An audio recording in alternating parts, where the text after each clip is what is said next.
Mediapart, l'un des plus respectables journaux d'enquête français en ligne est revenu vendredi 26 février sur une enquête judiciaire ouverte en 2012 par la justice française sur une possible corruption de deux présidents africains par le groupe Bolloré, une multinationale française de transport, de logistique et de communication. Les deux présidents en cause sont le Togolais Faure Gnassingbé et le Guinéen Alpha Condé.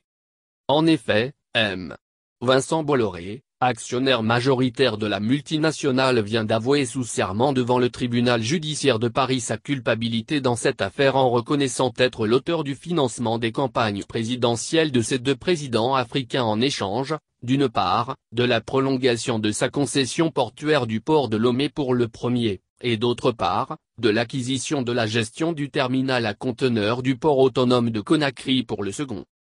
Au sujet de la cession de la gestion du port de Conakry au groupe Bolloré, un article du journal Le Monde intitulé Bolloré, la saga du port maudit de Conakry, paru le 16 septembre 2016, indique que le président Alpha Condé avait déclaré cette année-là en parlant de Vincent Bolloré, « C'est un ami. Je privilégie les amis. » Et alors ? Ainsi, la rupture du contrat d'une durée de 25 ans qui liait depuis 2008 la Guinée au gestionnaire français JTMA International, filiale de Ncotran, ne pouvait qu'accroître les soupçons qui pesaient sur Bolloré. Surtout que JTMA International, après avoir été expulsé par la force du port de Conakry le 8 mars 2011, sur ordre du président Alpha et a attaqué Conakry en justice, a finalement subi un redressement judiciaire avant d'être racheté par le groupe Bolloré en 2017 pour une bouchée de pain.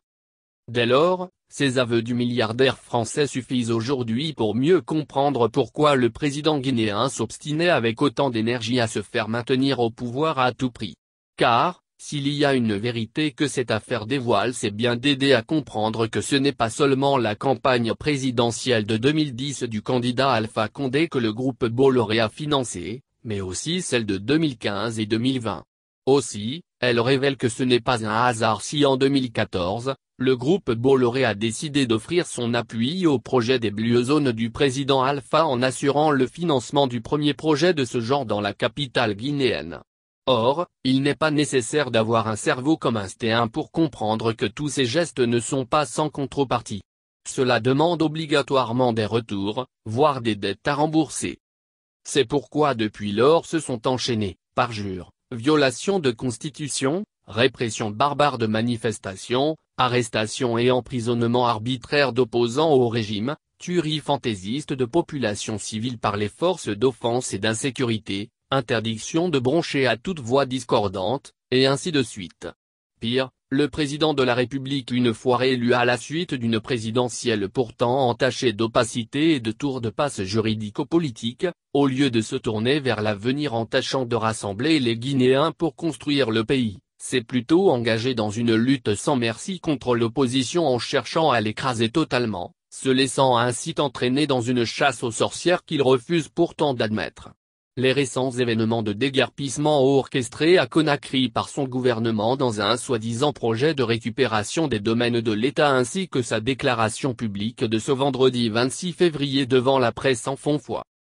Dans un élan de colère et de haine à l'égard du peuple de Guinée, Alpha Condé n'a pas hésité de qualifier ses concitoyens d'indisciplinés et de tordus. De même, a-t-il explosé 2 jours plus tôt, lors de la première édition du Forum pour les investissements en Guinée tenu à Conakry, visant expressément la presse française en affirmant n'avoir jamais mis d'opposants en prison et les reprochant le fait qu'ils ne respectent pas les chefs d'État africains et doivent se comporter avec lui comme ils le feraient avec leur propre président. Ces déhanchements inappropriés donnés en public par le président guinéen n'ont pas tardé à être critiqués par la communauté internationale. En effet, Madame Michelle Bachelet, haut-commissaire de l'ONU aux droits de l'homme, s'est exprimée ce vendredi même devant le Conseil des droits de l'homme en déclarant que l'arrestation et la détention de membres de l'opposition et d'activistes de la société civile sous de fausses accusations d'atteinte à la sécurité intérieure de l'État, dans le contexte des élections présidentielles de l'année dernière, sape gravement les fondements de la gouvernance démocratique. De son côté, la radio France Internationale, RFI, a répliqué par la voix de son ex-directrice générale, Geneviève Gotzingué qui a tweeté sur son compte, s'adressant à Alpha Condé, en écrivant « La différence entre vous et un président français, c'est qu'un président français respecte sa constitution et n'envisagerait pas un instant de la violer pour s'arroger un troisième mandat. La différence entre vous, c'est aussi qu'un président français respecte la liberté de la presse.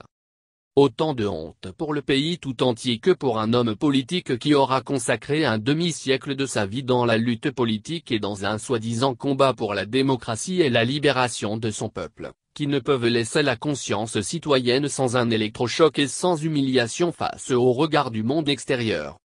Face à tous ces faits avérés, quoi espérer de plus pour l'avenir d'un pays où ceux qui appellent à la démocratie adoptent des comportements antidémocratiques, où les idées socialistes ont perdu de leur valeur, où la haine l'a emporté sur l'amour et où les membres de la société civile et de l'opposition politique ne sont intéressés que par la seule conquête du pouvoir et de ses privilèges?